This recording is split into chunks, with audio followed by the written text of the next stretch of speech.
오늘은 착한 사람이 암에 잘 걸리는 이유와 착하게 호구로 살면 절대 안 되는 이유. 암에 걸리지 않으려면 꼭 기억해야 할 두 가지 문장을 말씀드리겠습니다. 우리는 대부분 남들에게 좋은 사람으로 인정받으려는 욕망이 있습니다. 자기 생각을 분명하게 주장하는 것을 상대방이 불편하게 여길까봐 과도하게 염려하기도 합니다. 하지만 과연 그럴까요? 마음속에 억압된 감정을 잘 폭발시키는 습관성 분노의 증상을 가진 사람들은 심장병에 잘 걸린다고 합니다. 반면에 분노와 저기의 감정을 표출할 기회가 없는 착한 사람들은 암에 잘 걸립니다. 법 없이도 살 사람이라고 소문난 분에게 유난히 암 발생이 잦고, 막상 누가 암에 걸렸다는 얘기를 들으면 아니 그렇게 좋은 분이 라고 말문이 막히는 경우가 많습니다. 많은 사람이 암을 두려워하면서도 암 발생의 원인 중 최대의 요인이 스트레스라는 사실에 주목하는 사람은 별로 없는 것 같습니다. 최근 정신신경면역학의 발달로 질병 발생의 심리적 요인에 많은 연구가 진행 중입니다. 특히 암에 있어서의 연구는 괄목할 만한 성과를 거두고 있습니다. 고민의 의미를 모르는 정신박약아와 전혀 다른 정신세계에서 살고 있는 정신질환자에게는 어떤 종류의 암도 발생하지 않는다고 합니다. 정말 놀라운 사실입니다. 스노우라는 학자가 쓴 암의 진행 과정이라는 책에 보면 불행한 사건 뒤에 생기는 정신적 혼란과 스트레스, 이에 따른 심신의 소모가 암 발생의 최대의 요인이라는 사실을 강조하고 있습니다. 실제로 런던 암센터에 입원한 250명의 암 환자 중 평소에 반복적으로 정신적 고통과 스트레스를 체험한 적이 없는 환자는 불과 19명 뿐이었다는 사례가 있습니다. 다른 사람들로부터 좋은 평판만 듣고 있는 분은 한 번쯤 암에 대한 가능성을 생각해 볼 필요가 있습니다. 마음속에 꼭꼭 눌러놓은 억압된 감정이 뭉쳐 언제 암으로 진행될지 모르기 때문입니다. 암을 예방하는 가장 확실한 방법은 스트레스를 안 받는 길입니다. 어떤 상황에서도 스트레스를 받지 않으면 됩니다. 그러나 그게 쉽지 않지요. 일은 포기하면 그뿐이나 사람과의 관계는 그리 단순하지 않습니다. 대인관계에서의 갈등과 상처는 견디기 어렵습니다. 중요한 것은 감정을 발산하는 기술입니다. 습관적으로 신경질을 내거나 한꺼번에 폭발시키는 것만이 감정을 표현하는 유일한 길은 아닙니다. 그때그때 자연스럽게 표현하는 지혜가 필요합니다. 그리고 창조적으로 발산하는 법을 습득할 필요가 있습니다. 직접 표현하기가 어려우면 제3자를 통해 전달할 수도 있습니다. 오히려 상대방을 더욱 정중하게 대함으로 자신의 자긍심을 높일 수도 있습니다. 그리고 자기 발전의 기회로 승화시킬 수도 있습니다. 마음속의 분노를 운동이나 등산, 취미활동으로 발산시키는 것도 지혜로운 방법입니다. 스트레스로 가득 찬 현대 산업사회의 한복판에서 살아남을 수 있는 유일한 출구는 타인에게 기대지 않고 혼자서도 잘 사는 사람이 되는 것입니다. 그리고 가능하면 스스로를 파괴하는 생각과 스트레스에서 자유로운 삶을 사는 것입니다. 암으로부터의 자유를 원한다면 두 가지만 기억하세요. 첫째로, 남을 기쁘게 해야 한다라는 생각은 자신을 병들게 합니다. 여러분들은 혹시 평소에 이런 생각을 하며 살지는 않았나요? 나는 상대를 기쁘게 해야 해. 나는 내가 만나는 사람들 모두에게 좋은 인상을 주어야만 해. 나는 실수나 실패를 해서는 안 돼. 남에게 싫은 소리 듣는 것은 견딜 수 없고, 칭찬과 인정에 대한 강한 욕구와 갈망으로 완벽주의를 꿈꾸며 나는 이렇게 해야만 한다라고 자신에게 힘들고 괴로운 명령을 내리는 일 말입니다. 이런 사람들 중에는 착한 사람 콤플렉스를 가진 분들이 많습니다. 이런 생각에 사로잡히는 것은 대체로 자존감과 관계가 있습니다. 자존감이 균형을 잡지 못하고 가혹할 만큼 너무 강해서 생겨난다는 것입니다. 그러나 모든 일을 너무 잘하려고 하다 보면 인생을 즐길 다른 기회를 놓치고 말 것입니다. 매사 지나친 불안과 걱정만 쌓여 불행한 인생을 살게 될 뿐입니다.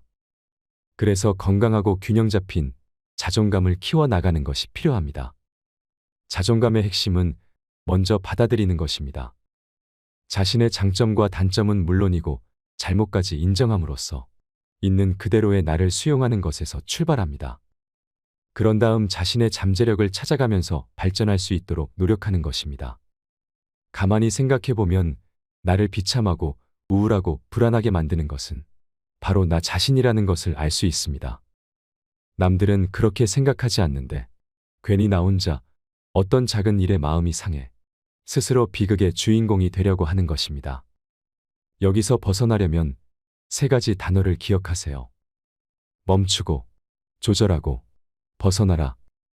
어떤 지나친 마음이 생길 때마다 일단 멈추고 내가 나를 조절할 수 있다고 여기면서 과감히 그런 생각에서 벗어나려고 노력하는 훈련법입니다. 셰익스피어는 세상에 전적으로 좋거나 전적으로 나쁜 일은 없다. 사람들의 생각이 좋거나 나쁘게 만드는 것이다라고 말했습니다. 예를 들어 부자가 되지 못하면 가족을 기쁘게 할 수 없고 내가 원하는 것도 얻지 못하게 된다고 자신을 스스로 괴롭히지 말고 부자가 되고 싶지만 부자가 되지 못한다고 해도 다른 방법으로 행복을 찾을 수 있을 거야라고 마음을 먹으며 살아가야 합니다.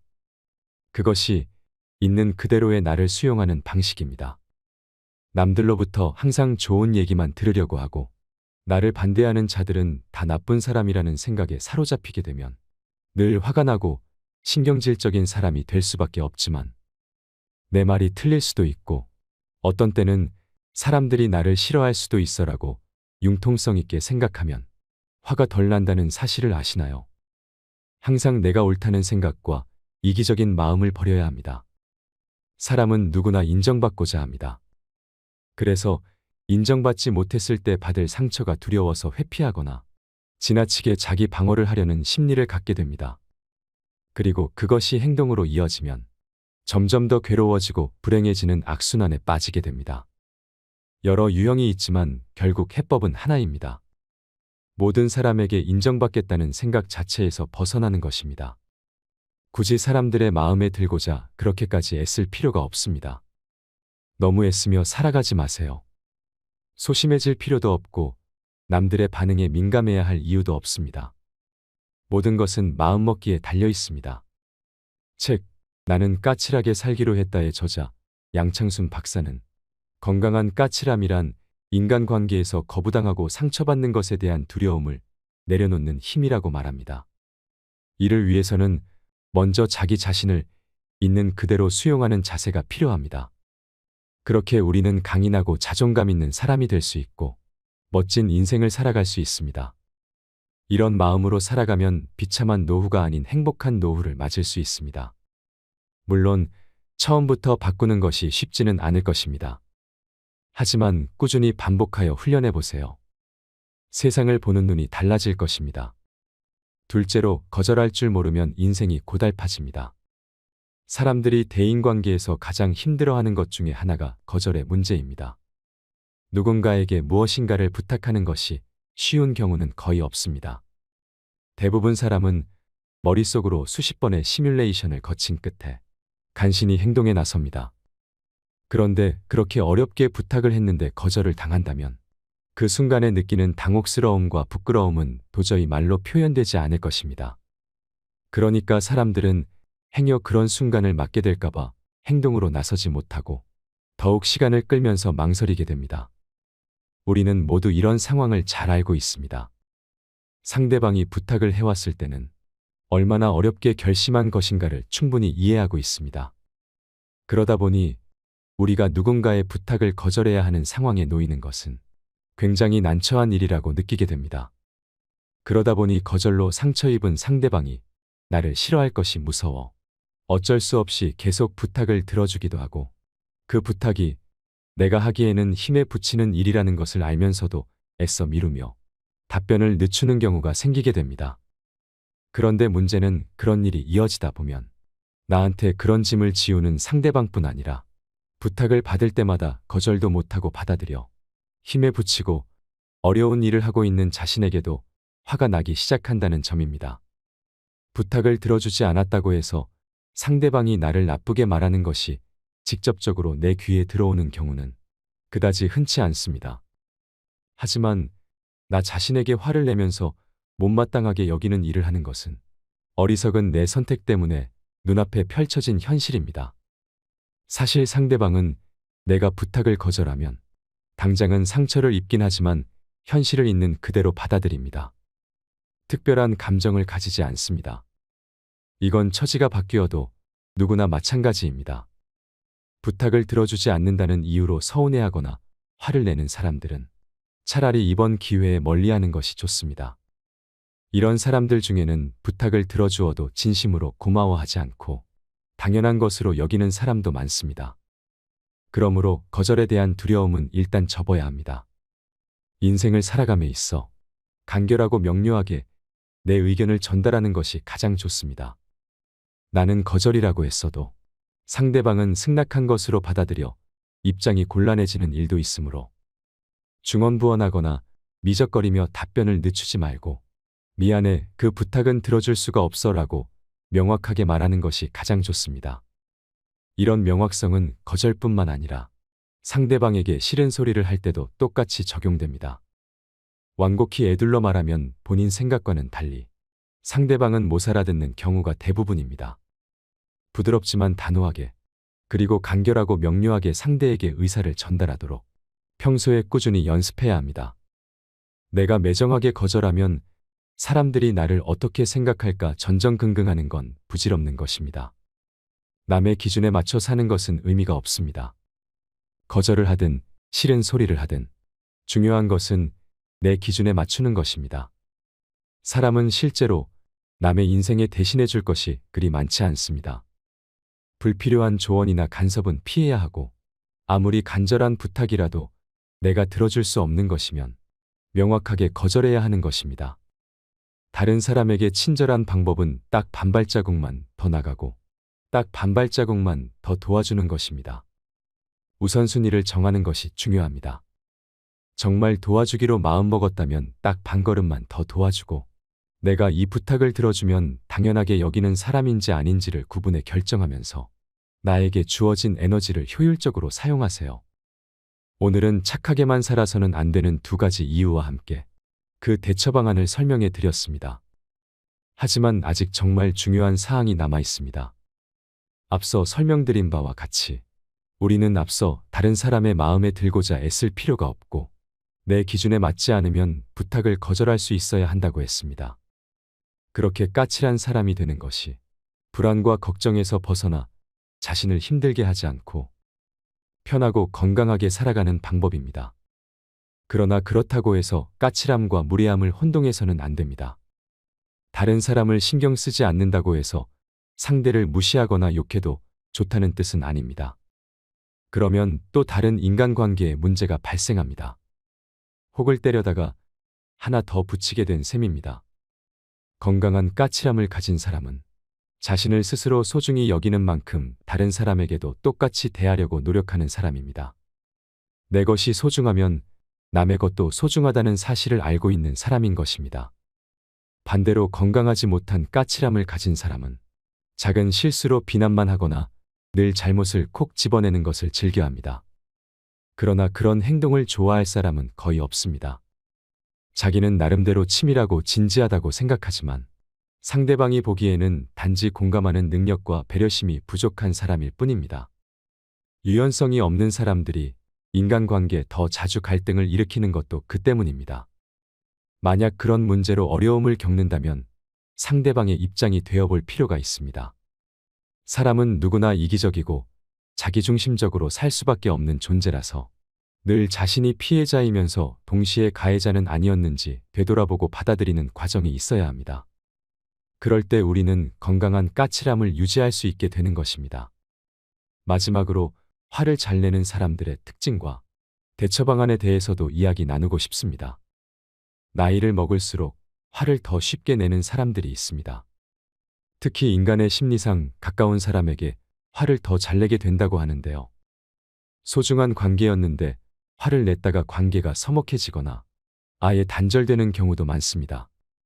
그런데 화를 잘 내는 사람들은 암에 걸릴 확률도 높고 치매도 더 잘 걸릴 수 있다는 사실을 아시나요? 분노와 질병의 관계를 연구한 결과에 따르면 만성 분노는 인지기능 저하 및 심혈관 질환 문제에도 깊은 관련이 있다고 합니다. 스트레스와 화는 사람에게 염증 반응을 유발하고 이는 신경퇴행성 질환을 일으킵니다. 또한 암 발생 원인 중 가장 큰 부분을 차지하는 것도 스트레스입니다. 그런데 무조건 화를 참는 게 해답이 될까요? 아닙니다. 화를 내는 이유를 알고 이에 대처하는 방법을 알아야 합니다. 사람의 감정 중에서 가장 격렬한 것이 바로 분노입니다. 마음에 품고 있는 것을 넘어 실제 행동으로 이어지는 가장 강력한 감정이 분노라고 알려져 있습니다. 그래서 마케팅 전략 중에는 고의로 사람들의 분노를 자극하는 것도 있습니다. 또한 정당한 분노는 사회나 관계에서 꼭 필요한 요소이기도 합니다. 불의와 부당함에 사람들이 분노하지 않으면 사회는 발전이 없을 것이고 관계는 속으로만 골마가기 시작할 것입니다. 하지만 분노는 긍정적인 면보다 인간관계에서 부정적으로 작동할 때가 많습니다. 아무래도 상대를 향해 어느 정도 공격성이 드러나는 감정이다 보니 화를 냈다가 관계가 서먹해지거나 아예 단절되는 경우가 생기는 것입니다. 그렇다고 아예 화를 억누르며 살 수는 없습니다. 감정은 이성보다 강력해서 마음대로 안 될 때도 있고 앞서 말했듯이 무조건 화를 참으면 그 또한 제대로 된 관계라고 할 수 없습니다. 그래서 화를 내는 이유를 알고 이에 대처하는 방법을 알아야 합니다. 실제보다 자신을 과대평가하는 사람. 너, 나 무시하는 거지. 날 우습게 보는 게 틀림없어. 이렇게 생각하며 화를 내는 사람들이 있습니다. 이들은 실제보다 자신을 과대평가합니다.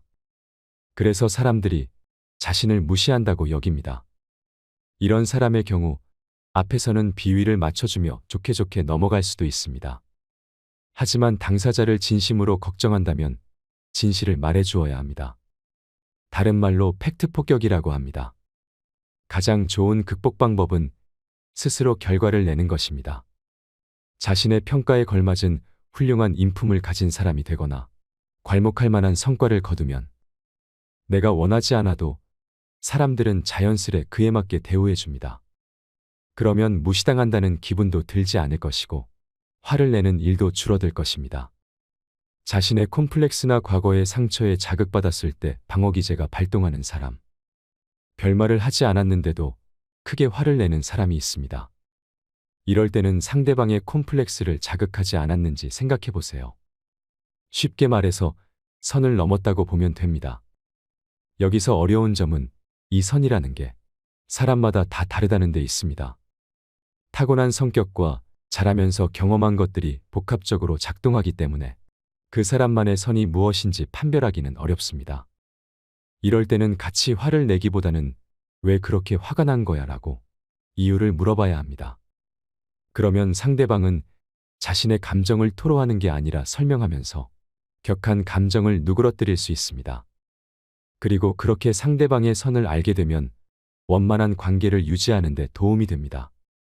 상대에게 지나치게 큰 기대를 했을 때 기대가 크면 실망도 큽니다.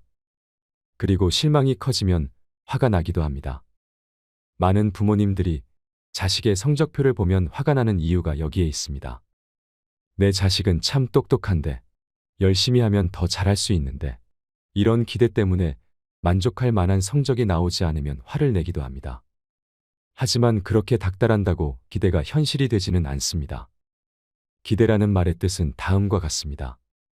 어떤 일이 원하는 대로 이루어지기를 바라면서 기다림. 그렇습니다. 기대란 기다림입니다. 타인에게 원하는 모습이 있다면 화를 내고 닥달할 게 아니라 응원하고 기다려야 합니다. 설령 기대가 이루어지지 않아도 어쩔 수 없습니다. 사람 마음은 마음대로 안 됩니다. 내 마음도 그런데 남의 마음을 마음대로 하려는 건 너무 큰 욕심이 아닐까요? 스스로 해결하지 못하는 짜증을 남에게 해소하는 사람. 화를 내는 이유 중 가장 나쁜 경우입니다.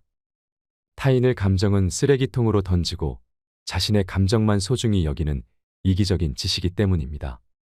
이런 사람은 피하는 게 상책입니다. 본인이 쓰레기 짓을 하고 있다는 걸 자각하지 못하는 이상 감정 배설은 멈추지 않을 것이고 그 옆에 있는 사람만 고통스러울 뿐입니다. 직장 동료 정도의 관계라면 철저하게 선을 긋는 게 좋고 만약 가족이나 연인처럼 가까운 관계라면 단호하게 말하는 게 좋습니다. 끊어내야 할 인연이라면 과감히 끊어내는 것도 인생을 살아가는 지혜입니다. 물론 내 정신 건강에도 참 좋습니다. 나는 너의 사랑을 받아주는 사람이지 짜증을 받아주는 사람이 아니다. 이렇게 생각하세요. 나를 함부로 대하는 상대에게 나는 당신이 이렇게 무례하게 대해도 되는 사람이 아니라는 것을 똑똑히 알려주어야 합니다. 나의 간절한 요구를 알아달라는 호소를 화로 표현하는 경우 인간관계가 어렵고 표현을 잘하지 못하는 사람에게서 많이 보이는 경우입니다. 무언가 상대에게 원하는 것이 있는데 이를 부드럽고 설득력 있게 제시하지 못하고 그런 일이 한 번, 두 번 반복되면 끝내 화를 낼 수도 있습니다. 이런 사람에게는 배려가 필요합니다. 평소에 표현이 서툴다는 걸 알고 표현하고자 하는 바를 찰떡같이 알아들어주면 화를 내는 일이 적습니다. 그래서 친한 사람이나 배려심으로 무장한 사람 곁에 있으면 오히려 화통하고 성격 좋은 사람으로 통하기도 합니다. 문제는 잘 모르는 사람들과의 관계입니다. 본인도 의사소통 능력을 향상시키기 위해 노력해야 하고 내가 이런 면을 가지고 있구나 하며 반성할 필요가 있습니다. 내 마음대로 되지 않는다고 해서 쉽게 화를 내는 나의 습관을 돌아보아야 합니다. 그 습관이 나오는 것을 경계하고 문제를 개선하기 위해 노력해야 합니다. 상대가 노력한다는 생각이 들면 주변에서도 성향을 빨리 파악해서 어느 정도까지는 이해해주고 기다려줄 필요도 있습니다. 소통만 잘 되면 생각보다 쉽게 화낼 일을 줄일 수 있습니다. 하지만 꼭 기억하세요. 타인의 배려가 내가 누려야 할 당연한 권리는 아닙니다. 상대방의 마음에 진심으로 고마워할 줄 아는 사람이 되세요. 내가 좋은 사람이 되면 내 주위에도 좋은 사람이 많아질 것입니다. 여러분, 주변에 화가 많은 사람이 있나요? 하지만 그 전에 나는 과연 화가 많은 사람이 아닐까 생각해 보세요. 그리고 왜 자꾸 화가 나는 건지도 떠올려 보세요. 건강하고 행복해지려면 스트레스 받지 말고 쉽게 분노하지 않는 것이 최고입니다. 건강하게 오래 살고 싶다면 뭐니 해도 마음을 잘 다스려야 합니다. 병원에 자주 가고 각종 보조제를 챙겨 먹는 것보다 훨씬 더 중요한 것이 내 마음 건강을 돌보는 일입니다. 내 마음을 잘 다스리는 것은 육체적 건강에 직결되는 문제이기 때문입니다. 남을 기쁘게 해야 한다라는 생각은 자신을 병들게 한다. 거절할 줄 모르면 인생이 고달파진다. 이 두 가지를 꼭 기억하세요. 이상으로 인생 철학이었습니다. 철학이 있는 당신의 삶을 응원합니다.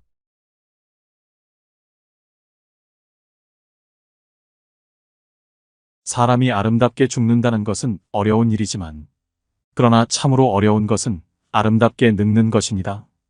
행복하게 늙어가는 것은 결코 쉽지 않습니다. 그러나 우리는 곱게 늙지 않으면 인생의 끝장이 추해집니다.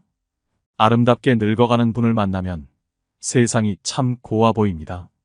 온화한 미소를 머금고 고개를 끄덕거리는 은발의 노신사나 인자하고 해사한 표정의 할머니 얼굴을 보면 닮고 싶고 잘 살아온 인생이라 느껴집니다. 그런 분들은 늙음 속에 낡음이 있지 않고 도리어 새로움이 있습니다. 이렇게 곱게 늙어가는 이들은 늙지만 낡지는 않습니다.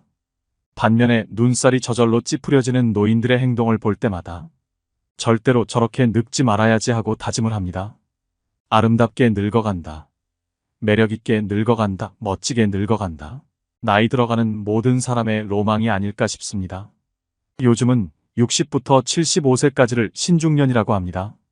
그런데 아무리 신중년이니 신청춘이니 이름만 바꾼다고 매력 있는 사람이 되는 것도 아니고 멋있는 사람이 되는 것도 아닙니다.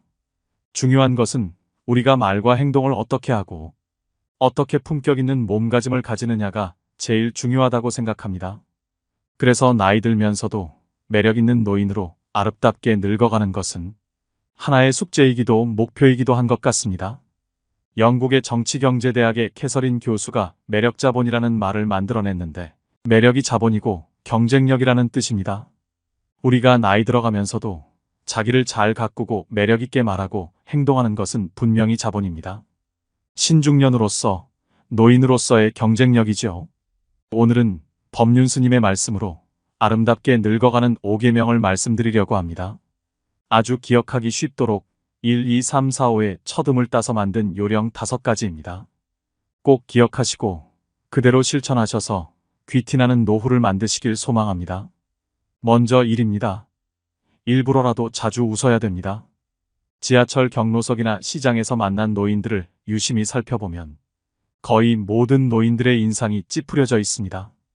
그렇기 때문에 한국의 노인하면 떠오르는 이미지가 왜인지 모를 무뚝뚝한 얼굴과 딱딱함을 떠올리는 사람들도 많습니다. 웃으면 복이 온다라는 말이 있죠. 우리는 웃는 것이 좋다는 사실을 모르는 사람은 없습니다. 짜증나는 일 때문에 스트레스를 받더라도 친구와 웃긴 이야기를 하다 아이의 엉뚱한 행동을 보고 한바탕 크게 웃고 나면 잠깐 동안만큼은 기분이 좋아집니다. 문제는 일상 속에서 자꾸만 웃는 것의 힘을 잊어버린다는 것입니다. 더군다나 최근 3년간의 코로나의 여파로 자유로운 활동에 제한이 있었다 보니 더욱 얼굴에 웃음기를 띄울 일이 없었습니다. 하지만 의식적으로라도 많이 웃어야 합니다. 행복해서 웃는 게 아니라 행복하기 위해서 웃는다는 말도 있죠. 나이 40이 넘으면 자기 얼굴에 책임을 져야 한다고 합니다. 우리는 긴 세월 동안 힘든 세상살이를 겪으며 살아왔기에 웃은 날보다는 찡그린 날이 더 많았습니다. 살면서 어떤 생각과 마음을 지녔냐에 따라 표정이 만들어지고 자기만의 인상으로 고착이 되는 것입니다. 하지만 그것 또한 마음먹기에 따라 다릅니다. 젊었을 때 아무리 괴롭고 힘든 인생이었다 해도 이제는 조금 편안해지세요. 항상 긍정적으로 생각하는 습관을 들이셔야 합니다. 행복은 전염된다고 합니다. 내가 좋은 마음을 가지면 나와 가까운 사람도 그 마음에 영향을 받는다고 합니다. 내가 행복해야 소중한 사람들이 행복해질 수 있는 것입니다. 그렇게 살기 좋은 세상이 만들어지는 것입니다. 주위 사람들에게도 우리 앞으로 자주 웃자, 웃으며 살자 이런 말을 자주 해주세요. 자주 웃으면 웃는 얼굴이 됩니다. 웃으면 복이 옵니다. 일부러라도 하하호호 자주 웃으셔야 합니다. 막연하게 행복 하나만을 위해 웃는 게 아니라 건강을 위해서도 웃어야 할 필요가 있습니다. 웃음은 면역력을 높이는데 많은 도움을 줍니다. 스트레스 호르몬을 낮추고 혈액순환을 개선합니다. 우리의 뇌가 웃음을 감지하면 엔돌핀 분비를 촉진하므로 진통 효과도 얻을 수 있습니다. 엔돌핀은 가장 강력한 마약성 진통제인 모르핀보다 훨씬 진통 효과가 크다는 말도 있죠. 웃음은 수명 연장에도 도움이 됩니다. 미국의 어느 병원에서 환자들을 오랫동안 연구한 결과 하루에 15초씩 크게 웃으면 수명이 연장되었다고 합니다. 엔돌핀이 분비되면서 면역력이 높아졌기 때문입니다. 이처럼 나이 들면서는 그냥 자주 웃는 것이 매력있고 건강한 노인이 되는 첫 번째 조건입니다. 이러쿵 저러쿵 따지지 말아야 합니다. 나이 들어 세상사에 불평불만이 많은 것처럼 추한 것은 없습니다. 그것은 젊은이들의 몫입니다. 젊은 사람은 따지고 이러쿵 저러쿵 할 수 있지만 나이 들어서는 인생을 관조할 수 있어야 합니다. 욕심을 부려서도 안 됩니다. 이수는 남의 말을 순순히 받아들인다는 뜻이죠. 말을 하는 것보다 남의 말을 들을 줄 알아야 합니다. 그게 어른이고 연륜에 걸맞는 몸짓입니다. 다 경험해 보셨을 거라 생각합니다. 나이 든다는 것은 사람을 이해할 수 있다는 것이고 상황을 이해할 수 있다는 것이고 세상을 이해할 수 있다는 것입니다. 이해가 되면 따지지 않게 됩니다. 따라서 어디에서나 그저 넉넉하게 받아들이세요. 불편한 게 있어도 그냥 넘어가세요. 마음의 여유를 가지셔야 됩니다. 이러쿵저러쿵 따지며 가르치려 하지 마세요. 웬만한 것은 양보하며 웃어넘기세요. 그래야 멋진 노인으로 존중받을 수 있습니다. 욕심을 버리고 한 발짝 물러서서 바라보면 비로소 전체가 제대로 보일 때가 많습니다. 사실 앞만 보고 달렸던 지난날엔 뒤를 돌아볼 수 있는 여유가 없었죠. 나이가 들어 머리가 반백이 되고 얼굴에 주름이 깊어지니 뒤를 돌아보게 되고 잘 보이지 않으면 몇 발짝 물러서서 바라볼 줄도 알게 되는 것입니다. 인생에 여백을 두어야 또 다른 생각으로 채울 수 있다는 것을 절감하게 됩니다. 이런 생각으로 살다 보면 남의 허물보다는 내 허물을 살펴보게 됩니다. 가진 건 많지 않으나 조금 더 양보하고 베푸는 일이 늘어납니다. 요즘 사회는 노인은 많되 원로는 적다는 말이 있습니다. 원로는 인격과 품위를 갖춘 노인을 말합니다. 아름답게 늙는다는 것은 결국 품위 있는 노인이 되는 것입니다. 늙은 나이에도 젊은 마음이 있습니다. 겉은 늙어가도 속은 날로 새로워지는 것이 아름답게 늙는 것입니다. 언제 어디서나 큰 소리를 치고 사는 100세 시대의 노인이 있다고 합니다. 이 노인이 지키는 딱 하나의 처세법이 있다고 하는데요. 그 처세법은 첫째도 내가 쏜다. 둘째도 내가 쏜다. 셋째도 내가 쏜다랍니다. 언제 어디서나 누구에게 밥 한 끼, 술 한 잔 베풀 줄 아는 여유가 있어야 합니다. 나이가 들수록 입은 닫고 지갑은 열라는 말이 있습니다. 저는 이 말이 참 많은 지혜를 내포하고 있다고 생각합니다. 남의 인생에 이것저것 관여하면서 조언이라는 명분으로 참견하시는 분들이 많습니다. 정작 당사자에게는 도움이 하나도 안 되고 머리만 복잡해질 뿐입니다. 반대로 남의 인생에 대해 입을 닫는 분들은 말 대신 작은 선물이나 실질적인 도움이라도 하나씩 건네는 경우가 있습니다. 나이만 먹는다고 다 같은 어른이 아닙니다. 나이 먹었다고 대접받기만을 바라면 안 되는 것입니다. 늙는다는 것은 점잖다는 말입니다. 노인이 되면 언행이 무겁습니다. 그래서 어둡지 않고 점잖다라는 말이 성립되는 것이죠. 젊은이처럼 감성에 쉬이 휘둘리거나 분위기에 가볍게 흔들리지 않습니다. 점잖음은 중후한 인생의 완결이자 노인이 보여줄 수 있는 장엄한 아름다움입니다. 삼가해야 됩니다. 품격 없는 언행과 행동을 삼가야 됩니다. 품격이라고 해서 그리 거창한 것이 아닙니다. 가끔 길을 가다 보면 나이 지긋한 할아버지 할머니가 위험하게 무단횡단을 합니다. 건널목을 무단횡단하는 것이 나이든 이의 특권은 아닙니다. 유유히 횡단보도가 아닌 곳을 건너가는 어르신을 볼 때 눈살이 찌푸려집니다. 다리 떠는 것 또한 품격을 떨어뜨리는 행동입니다. 다리 떨면 복 나간다는 말도 있듯이 사람 자체가 가볍고 없어 보입니다. 최근에 1호선 소요산행 지하철을 탔습니다. 날씨가 풀리면서 공기가 좋아지니 노인들이 많았습니다. 앉아서 먼 산을 보며 숨을 고르고 있었는데 일부 노인들이 왁자지껄 떠드는 소리가 났습니다. 주변의 젊은 사람들이 눈치를 주는데도 소리는 사그라들지 않았습니다. 참 이상합니다. 같은 행동을 해도 젊은 사람이 하면 별 생각이 안 드는 것도 나이 든 사람이 그러면 추해 보입니다. 그것을 우리가 인식하고 어떻게 하면 품격 있는 사람이 될 것인지 다듬어 볼 필요가 있습니다. 음식도 깔끔히 먹고 커피를 마실 때 후루룩 소리를 내는 것도 주의해야 합니다. 저도 나이가 드니 가끔 음식을 먹다 흘리기도 하고 입가에 묻는 것은 어쩔 수 없지만 나이 든 사람답게 의식하면서 먹어야 합니다. 술을 마신 후에 해롱거리지 말아야 하는 것도 기본입니다. 하고픈 말이 있더라도 중요한 것이 아니면 가급적 참고 흉한 행동도 삼가야 합니다. 노인이라고 다 같은 노인이 아닙니다. 유행을 외면하지 말고 트렌드에 맞게 외모도 가꿔야 합니다. 그리하여 인생의 품격이 드러나도록 해야 합니다. 품성에 인격이 더해진 것이 바로 품격입니다. 4. 사랑으로 충만해야 됩니다. 우리들 생애의 저녁에 이르면 우리는 타인을 얼마나 사랑했는가를 놓고 심판받을 것이다. 알베르 카뮈의 시 한 구절입니다. 저는 이 말을 정말 좋아하고 자주 읊조립니다. 우리들 생애의 마지막에, 즉 노후에 이르면 우리는 남들을 얼마나 사랑했는가를 깨닫는 중요한 순간이 옵니다. 타인을 기쁘게 해줄 때 내 자신이 기쁘고 타인을 괴롭게 하면 내 자신도 괴롭습니다. 타인에 대해 따뜻한 마음을 가지고 있으면 그 타인을 행복하게 할 뿐 아니라 내 자신의 내적인 평화도 따라옵니다. 지나보면 출세, 명예, 권력 그런 것들은 별 볼 일 없습니다. 살아가면서 어떤 때는 선두주자도 되고 어떤 때는 영예로운 자리에도 가봤다는 사람들도 나이 들어보면 그것은 하나의 추억일 뿐입니다. 입버릇처럼 내가 왕년의 말이야 하면서 과거의 영광에 머물러 평생을 살아가는 사람들이 있습니다. 그 왕년이라고 하는 것은 결국 지나간 세월입니다. 그거 별 볼 일 없습니다.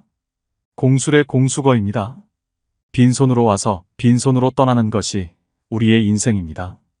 삶의 끝자락에서 어르신들이 하는 공통된 말이 있습니다. 인생이란 게 허업이더라. 다 별 볼 일 없는 일이라는 얘기입니다. 늙어서도 욕심을 버리지 못하고 하나라도 더 갖겠다고 아등바등 살았던 게 참 후회가 된다고 합니다. 젊을 때 충분히 누려야 할 소중한 것들을 누리지 못하고 살았기 때문입니다. 사람들은 현재 나에게 닥친 고통만 아주 크다고 느낍니다. 하지만 인생의 웬만한 일이 다 그렇고 그렇습니다.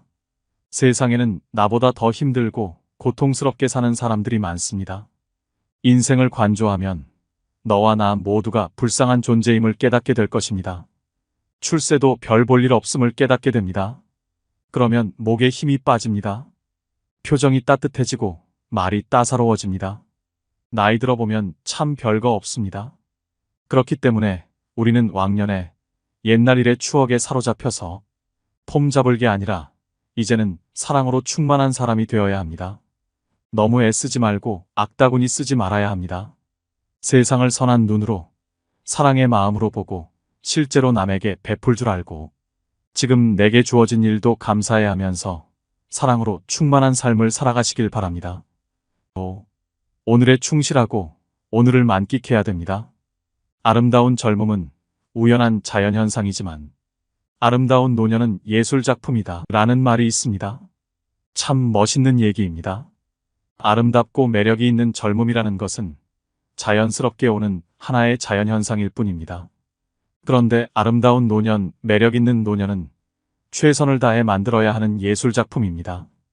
우리가 얼마나 열심히 자기를 가꾸느냐에 따라서 자신을 매력 있는 예술작품으로 만들어낼 수 있다는 것입니다.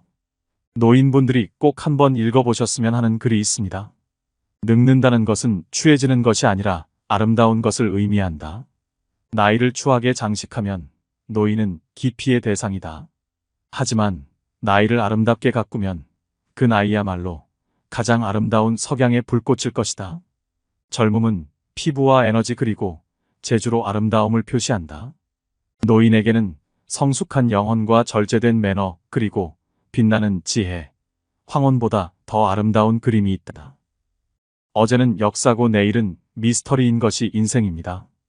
오늘은 선물이라면 어제는 이미 지나간 역사일 뿐입니다. 이미 지나가버린 시간 때문에 있을지 없을지도 모를 미래를 걱정하는데 내 인생을 소비하지 마시기 바랍니다. 현재 우리가 살아있는 것이 기적입니다. 오늘이 기적이라는 것입니다. 특히 노후가 되면 내일이 있을지 없을지는 아무도 모르는 일입니다.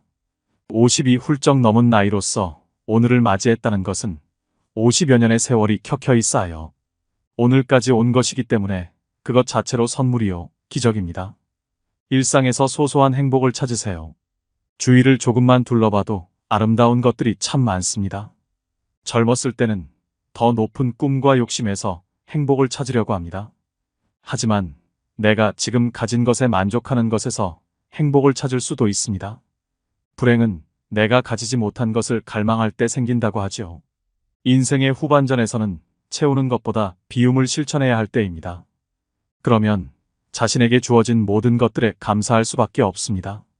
아침의 햇살, 멀리서 불어오는 바람, 불타는 저녁 노을, 밤하늘의 별들이 모두 선물입니다. 세상에 어느 하나 선물 아닌 것이 없게 느껴집니다. 인생의 마지막을 이렇게 말하며 장식하고 갈 수 있다면 얼마나 좋을까요? 노후에는 그런 일상에서 행복을 찾아야 된다고 생각합니다. 마지막으로 제일 중요한 것 하나만 더 말씀드리겠습니다. 그것은 바로 건강입니다. 몸이 건강해야 노후가 편합니다. 사람이 얼마나 건강하게 사느냐는 70% 이상 자신에게 달렸습니다. 내 몸을 무엇보다 아껴 써야 합니다. 몸이 아프면 마음도 아픕니다. 젊었을 때는 설령 아프더라도 금방 낫겠지 알 수 있어도 나이가 들수록 회복력도 더디고 주변 사람에게도 짐이 될 수 있습니다. 그래서 노후에는 이유를 불문하고 건강을 챙기는 것을 최우선으로 해야 합니다. 앞서 말한 모든 것들도 건강을 잃으면 아무 소용이 없습니다. 그만큼 나이에 상관없이 건강을 지키는 것은 최고의 가치라는 것입니다. 경제적인 여유를 위해 재테크를 하는 것처럼 건강을 유지하고 오래 살기 위해서는 미리 노년의 건강을 대비해야 됩니다. 제일 기본적으로 건강한 식단을 유지해야 됩니다. 혼자 있다고 끼니를 대충 때우면 안 됩니다. 몸에 좋은 채소 과일 많이 섭취하고 물도 많이 마셔줍니다. 걷기는 만병통치약이라는 말도 있죠. 몸을 움직이는 가장 간편하고 기본적인 운동입니다. 무리하지 않는 선에서 매일 30분 정도 걷기는 정신적 안정에도 큰 도움이 됩니다. 주변을 보면 건강관리에 소홀히 하여 노년이 벌써부터 행복이 아닌 불행으로 닥쳐오는 분들을 많이 봤습니다. 그래서인지 요즘은 유병장수 시대라는 말까지 생겼습니다. 이런 리스크를 겪지 않으려면 노후에는 이유를 불문하고 건강을 챙기는 것을 최우선으로 해야 합니다. 정기적인 건강검진은 노후 건강을 관리하는데 중요한 역할을 합니다. 집에만 누워있지 말고 동네 친구들과도 가끔 만나서 수다도 떨고 가까운 산으로 등산도 다니셔야 합니다. 혼자서 하던 것만 하면서 외부와 단절되면 안 됩니다. 새로운 사람도 만나보고 소통하면서 바깥 활동을 해야 합니다. 며칠 전 봉사활동 중 만난 70대 할머니가 자신이 가장 나이가 많다고 밥을 사셨습니다. 어두운 저녁 시간에 밖에서 밥 먹고 커피 마시고 처음 만난 사람과 마음껏 수다 떠는 시간이 감사하다고 밥을 사시는 모습을 보니 참으로 멋진 인생을 즐기시는 분 같아 보였습니다. 그분을 보니 몸과 마음을 건강하게 사는 게 참 별거 없다는 생각이 들었습니다. 늙어가는 길은 누구나 처음 가는 길입니다. 무엇 하나 처음이 아닌 길은 없지만 늙어서 가는 이 길은 몸과 마음도 예전 같지 않고 방향 감각도 매우 서툴기만 합니다. 가면서도 이 길이 맞는지 어리둥절할 때가 많습니다. 때론 두렵고 불안한 마음에 멍하니 창밖을 바라볼 때도 있겠죠. 시리도록 외로울 때도 있고 아리도록 그리울 때도 있습니다. 언제부터인가 지팡이가 절실하고 애틋한 친구를 그리워할 나이가 찾아올 것입니다. 그래도 가다 보면 혹시나 가슴 뛰는 일이 있을까 하여 노욕인 줄 알면서도 두리번 찾아볼 때가 있을 것입니다. 그럴 때는 앞길이 뒷길보다 짧다는 걸 생각하며 한 발 한 발 더디게 걸으면서 생각해야 합니다. 아쉬워도 발자국 뒤에 새겨지는 뒷모습만은 노을처럼 아름답기를 소망하면서 황혼길을 천천히 걸어가세요. 꽃보다 곱다는 단풍처럼 해돋이 못지않는 저녁 노을처럼 그렇게 아름답게 걸어가시길 바랍니다. 제가 오늘 말씀드린 것만 기억하고 살면 더없이 행복한 하루하루를 보낼 수 있을 것입니다. 마지막으로 숙련인생 10계명을 알려드리오니 아름다운 노후를 적극적으로 즐기시길 바랍니다. 첫 번째는 정리정돈을 하라. 나이 들면 일상의 관심과 애착을 줄이고 몸과 집안과 환경을 깨끗이 해야 한다. 일생 동안 누적된 생활 습관과 잡다한 용품들을 과감히 정리하라. 서책, 골동품, 귀중품 등도 연고 있는 분에게 생시에 선물하면 주는 이나 받는 이가 서로 좋다. 이것이 현명한 노후 관리의 제1조다. 두 번째는 몸치장을 하라. 언제나 몸치장을 단정히 하고 체력 단련과 목욕은 일과로 하라. 체취도 없애고 건강에도 좋다. 의복도 깨끗하고 좋은 것을 때맞추어 갈아입어라. 옷이 날개란다. 늙으면 추접하고 구질구질해지기 쉽다. 세 번째는 대외 활동을 하라. 집안에 칩거하기보다 모임에 부지런히 참가하라. 세상 돌아가는 정보 소식을 얻게 된다. 동창회, 직장 모임은 물론 취미 모임 등 새로운 사람과의 만남도 신선미가 있다. 움직이지 않으면 몸도 마음도 쇠퇴하게 된다. 네 번째는 언어 절제를 하라. 입은 닫을수록 좋고 지갑은 열수록 환영받는다. 어디서나 꼭 할 말만 하라. 논평보다는 덕담을 많이 하라. 말하기보다 듣기를 좋아하고 박수를 많이 치면 환영받는다. 장광설은 금물이다. 짧으면서 곰삭은 지혜로운 말이나 유머 한마디는 남을 즐겁게 한다. 다섯 번째는 자기 몫을 하라. 돈이든 일이든 제 몫을 다 하라. 돈과 인심은 먼저 쓰는 게 존경과 환영을 받는다. 내가 하기 싫은 일을 남에게 미루지 말라. 언제나 남의 대접만 받고 무임승차하는 거지 근성은 스스로를 천대하는 것이다. 여섯 번째는 포기와 체념을 하라. 건강, 출세, 사업, 가족, 부부, 자식 문제 등 세상 만사가 내 뜻대로 안 되는 경험은 많다. 이제는 포기할 것은 과감히 포기하고 체념하는 게 현명하다. 되지도 않은 일로 속 끓이지 않는 게 여생을 편안케 한다. 7번째는 평생 학습을 하라. 배우는 데는 나이가 없다. 컴퓨터 앞에서 언제나 공부하는 깨어있는 사람이 되라. 새 지식, 새 정보를 제때에 섭취하지 못하면 낙오가 된다. 안경 낀 흰머리에 책 들고 조는 모습은 노년의 아름다움의 극치다. 8번째는 낭만과 취미를 가져라. 각박한 삶 속에 낭만을 가져라.